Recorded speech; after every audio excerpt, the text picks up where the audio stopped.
तो संजय जी आपसे जानना चाहूंगी कि कहा जाता है आज स्नान और ध्यान भी बेहद जरूरी है। स्नान ध्यान और दान।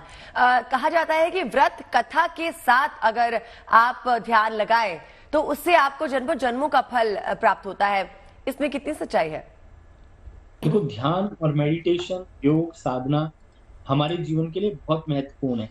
और मौन व्रत रखने से, अगर हम जैसे एक दिन का आज मौनी अमावस है तो एक दिन का व्रत रखते हैं, अगर साल के अंदर अगर आप 40 दिन का मौन रख लें तो आपकी आत्मा आत्मज्ञान और आत्मशुद्धि दोनों हो जाती है।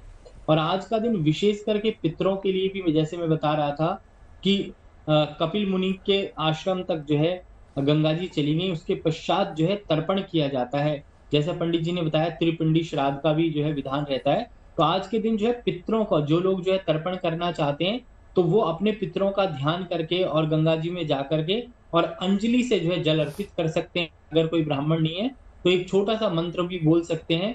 अगर लघु मंत्र करें तो ओम पितृभ्यो देवेभ्यो नमः बोलें, या फिर पूरा मंत्र बोलना है तो वो भी बोल सकते हैं किसी ब्राह्मण के द्वारा। ओम देवताभ्य पितृभ्यश्च महायोगिभ्य एव च नमः स्वाहाय स्वधाय नित्यमेव नमो नमः पितृभ्यो देवेभ्यो नमो नमः। इतना बड़ा मंत्र नहीं बोला जाए तो पितृभ्यो देव नमः बोल करके और अपने पितरों को तर्पण करें, क्योंकि जब तक पितरों का तर्पण नहीं होता तब तक वो प्रेत योनि से जो है बाहर नहीं जाते।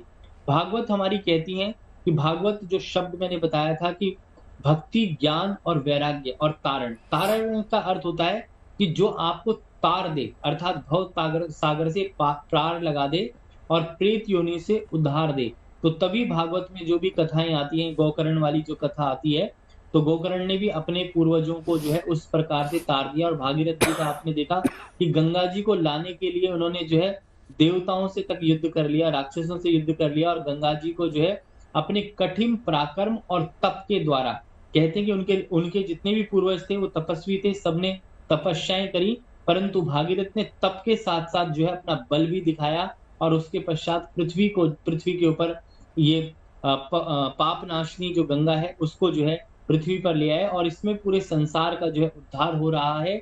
और कलयुग के अंदर जो है कहा जाता है कि जब तक आप जो है दान नहीं करते, पूजा नहीं करते, मौन नहीं रखते, साधना नहीं करते, तब तक आपको जीवन में सुख और आनंद की प्राप्ति नहीं हो सकती। तो कहावत है कि सतयुग जो था उसमें जो है पुण्य और तप करने से फल मिल जाता था शीघ्रता से। लोग तपस्वी होते थे, पुण्य करते थे, तप करते थे, फल मिल जाता। द्वापर आते आते हरि की भक्ति, भगवान का नाम लेने से फल मिल जाता। त्रेता युग में ज्ञान और यज्ञ करने से तुरंत फल मिल जाता था। कलयुग में क्या है कि प्रभु का नाम, हरि का सुमिरन और दान, जो आपने कहा, हमने दान की महत्वता बताई कि दान देने वाला कौन होता है? राजा होता है, देवा होता है। जो देव दे उसको देवा कहते हैं, जो देने वाला हो। तो प्रभु प्रभु का नाम लें, प्रभु की भक्ति करें, भगवान विष्णु की उपासना करें, जी। क्योंकि भगवान विष्णु की पूजा से जो है आपको सिद्धि की प्राप्ति होती है। और जी। तभी कहा जाता है भगवान विष्णु को जो है सत्य का प्रतीक माना गया है, और ब्रह्मा को रज का प्रतीक माना गया है, रुद्र को अर्थात शिव को जो है तम का प्रतीक माना गया है। तो अगर आपको सत्यता रखनी है, मीठी बोली बोलनी है, सत्य मार्ग पर चलना है और अच्छाई के मार्ग पर चलना है, सदा सत्य को धारण गया है।